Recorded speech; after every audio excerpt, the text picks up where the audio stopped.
Cookie ও মেইতি নৃগোষ্ঠীর মধ্যে 18 মাস ধরে চলমান সহিংসতার জন্য বিজেপির মুখ্যমন্ত্রী এন বীরেন সিং সরকারের কড়া সমালোচনা করে মণিপুরে রাষ্ট্রপতি শাসনের দাবি জানিয়েছেন প্রতিবেশী মিজোরামের মুখ্যমন্ত্রী লালদুহোমা।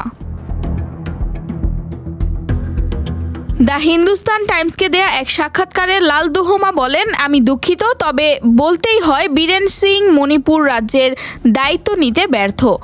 মণিপুরের জনগণ ও বিজেপির নেতৃত্ব দিতেও তিনি ব্যর্থ। মণিপুরে অতি দ্রুত রাষ্ট্রপতির শাসন জারি করা উচিত।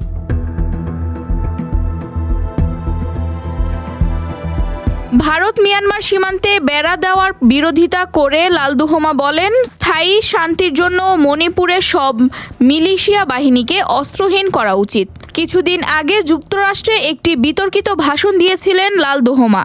সেখানে তিনি বাংলাদেশ, মিয়ানমার ও ভারতের কিছু এলাকা নিয়ে একটি খ্রিস্টান রাষ্ট্র গঠনের আহ্বান জানান।